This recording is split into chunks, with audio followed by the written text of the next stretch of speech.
estou recordando minha história no agro com 15 anos, eu estou com 68 anos. Em 1968, 67, eu comecei a trabalhar com isso. E naquele tempo, a gente tinha uma concentração fabulosa de produção lá no estado do Sul. Era estado do Sul, que eu digo, é Paraná, Santa Catarina, Rio Grande do Sul. Esses 3 estados produziam quase que 80% dos grãos brasileiros. Era lá que vinha todo o foco da produção. E aí eu me transporto para um tempo bem anterior a isso, aliás, por um tempo bem distante do presente hoje, foi quando eu servi ao Exército Brasileiro, fui soldado. Eu estava numa reunião na 2ª Região Militar, fiquei muito impressionado com as coisas que a minha juventude de 18 anos me mostrou ali naquela reunião. Era uma estafeta. O Sérgio sabe bem o que é isso. Estafeta é um office boy. Eu ia para essas salas com a minha traje de gala, um lencinho de Sharp no pescoço, né, Sérgio? De seda, bem bonitinho, engomadinho. Éramos em 3 ou 4, ficávamos ali ligando o retroprojetor, levando uma correspondência aqui, buscando água, fazia isso. Mas eu sempre fui aguçado com o negócio do agro. E eu fiz o Exército intercalando.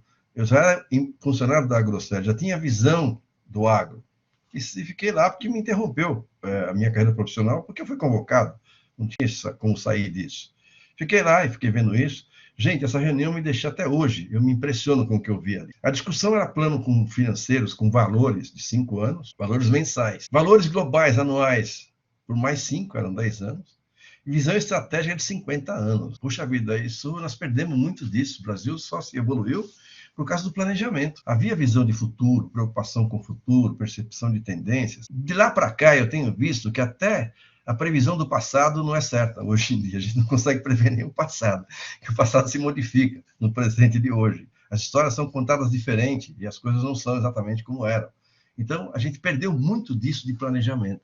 E nessa época, eu vi num desses painéis que falava do médio e longo prazo, 2 preocupações muito importantes que o Exército tinha. A primeira preocupação é a ocupação das fronteiras. A gente tinha risco de perda de território. Tinha que se ocupar as fronteiras. Dessa preocupação com fronteira, vários projetos foram desenvolvidos. Um deles foi mais recente, no governo Sarney, foi o Calha Norte. Mas ele não nasceu Calha Norte, nasceu lá atrás, em 70, nesses planos de médio e longo prazo, que depois virou o Calha Norte, que foi criar estruturas brasileiras nas fronteiras brasileiras. Então, foi um negócio super interessante. Essa preocupação era muito grande. E a segunda preocupação era interiorizar o país. Nós estávamos muito concentrados no Sul. Eu fui numa missão do projeto Rondon, ainda também jovem. Caramba, o Mato Grosso inteiro, esse Mato Grosso de hoje, que antigamente era um Mato Grosso só, acima do Mato Grosso do Sul de hoje, era só floresta, você não tinha nada para ali. E a gente foi para uma missão como essa e entramos numa invernada impressionante, um matagal, e eu ainda era jovem. Então não tinha ocupação do território, ele estava solto. Essas 2 preocupações, eu vi muitas afirmações como essa, o Geisel usou uma expressão que eu achava fantástica, integrar para não entregar. Então essa preocupação do Exército era muito preponderante, muito forte, muito debatida ali dentro. Nesse contexto, os projetos que eles fizeram nessa integrar e não entregar, um deles, além desse de ocupação das fronteiras, foi levar pessoas para o Centro-Oeste. Tinha que levar pessoas para o Centro-Oeste, estava muito vazio aquilo. Mas era um ambiente, um bioma, difícil de fazer. O que eu vou fazer nesse bioma? Cerrado, uma floresta bastante limitada, toda retorcida, solo não tão bom. E começaram a pensar nisso. E aí a gente tem que invocar a Embrapa, né, que na época já era brilhante, começou a estudar novos biomas, tecnologia de agrícola para novos biomas. E foi interessante que conseguiu descobrir muita coisa boa no Cerrado. Uma primeira particularidade foi um clima bastante estável, muito estável, a previsibilidade climatológica é uma das maiores que tem na época, era maior ainda, hoje muito pouco menos. Poxa, era uma topografia plana, não tinha esses morros que tem na minha cidade de Minas, na região, eu sou mineiro também, no sul, não tinha muitas montanhas, é uma planície total. A mecanização seria uma coisa fabulosa. Havia reservas de água muito grandes, vários rios passam por lá, lençóis freáticos, tem muita água, é uma região de muito... E tinha que desenvolver uma tecnologia para aqueles produtos, para aqueles grãos, para aquelas coisas. A Embrapa trabalhando nisso. Em paralelo ao que a Embrapa fazia, o governo começou a pensar em como levar a gente para lá. Aí lançaram um programa, gente, isso eu chamo muita atenção, de doar terras nessa região para quem quisesse fazer plantio lá. Olha que coisa interessante. Você ganhava uma guerra de terra, você tinha que preencher um questionário, tinha uma série de pré-requisitos, tinha compromisso, como a concessão que vocês fazem hoje. Então, tinha compromissos a cada ano, a cada mês, a cada período, você cumpria aquilo, senão você perdia a terra. Mas o compromisso mais sólido, mais pesado que tinha ali, é que eu ia explorando por etapas. Mas eu só conseguiria ter a escritura definitiva no momento em que eu terminasse de desmatar integralmente a minha propriedade. O desmatamento foi uma imposição, não é um acidente, foi uma imposição.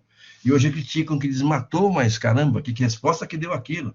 Esse desmatamento que o governo trouxe, estimulando gente a ir para lá, foram muitos gaúchos que foram para lá.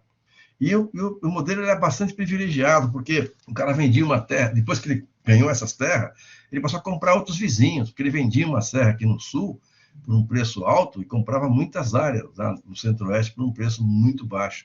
A coisa começou a evoluir, começou a ter muito plantador, lá faltava recurso, porque tinha terra, mas não tinha dinheiro. Aí veio o outro presidente dos militares, que era o João Figueiredo, falou, gente, já tem lá os biomas, tem tecnologia, já tem gente morando lá, abrindo mata, toda desmatada, pronto para plantar, mas não tem dinheiro.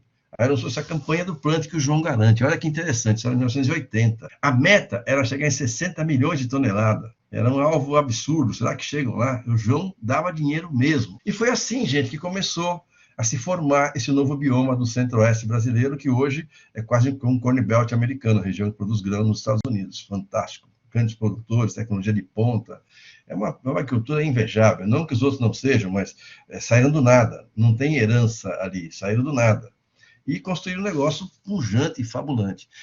Mas nesse contexto, Plante que o João garante, ele tinha duas linhas de crédito que concedia para o cara. Primeiro, ele tinha que pôr um equipamento mínimo na mão desse pessoal, senão como é que vai plantar na mão, aí ficava pequeno, então um trator, arado, colheitadeira, foi financiando isso. Primeiro era dar infraestrutura para esses produtores, e foi o que ele fez, financiava equipamentos, que hoje se modernizou e chama-se Moderfrota, são linhas de crédito especificamente para você comprar equipamentos para operar atividades agropecuárias.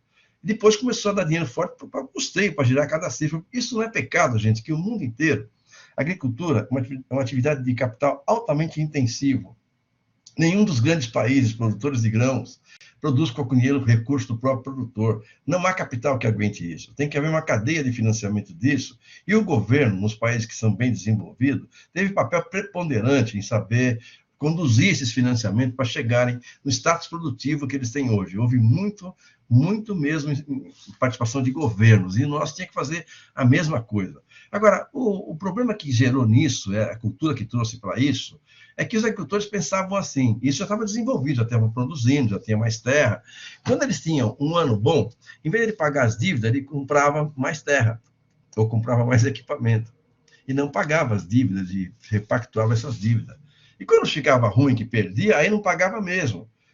Eu cheguei a ponto, gente, que dos recursos do Plano de Agricultura Nacional, plano de custeio, plano de safra, que eles chamam, chegou a ter dois terços dele usado para repactuar a dívida. A gente está vivendo isso. Chega a um ponto, está ficando complicado. O governo falou, a gente não vai andar mais para frente. Nós estamos pegando todo o dinheiro para repactuar e não estamos cobrando desses caras. Porque o governo não era muito competente na execução, na concessão de crédito. O governo não era muito eficiente para na recuperação de crédito. Você não via ação de tomar dos caras. E o poder do agro era muito forte. O agro é uma cadeia muito unida. Então, eles iam para Brasília, paravam os tratores, aí conseguiam o que queriam do Congresso. O Congresso subordinava aos anseios. Não foi errado. Eu acho que chegamos onde chegou por tudo isso. Essas pressões que, no momento em que víamos, achávamos absurdas, hoje eu entendo perfeitamente que elas foram legítimas e perfeitas. Chegamos aonde chegamos. E eles passavam a não pagar. Havia uma mudança de cenário, tinha que mudar isso. Eles não tinham preocupação. Os ganhos eram privados e os riscos eram públicos. Não podia continuar assim. Mas enquanto tínhamos dinheiro, enquanto girávamos com inflação, a coisa foi se levando, mas esse vício ficou dentro da população. Não sei se ficou claro para vocês que o desmatamento que se criticam hoje, ele foi fundamental para chegarmos onde chegamos, porque senão as terras não seriam plantadas e tratadas como são tratadas hoje. A tecnologia nossa, graças à Embrapa, meu Deus, como evolui. Olha, gente, a gente conseguiu fazer sojas com um ciclo mais curto, olha que interessante. E aí passamos a plantar 2 safras, soja e milho, no mesmo ano.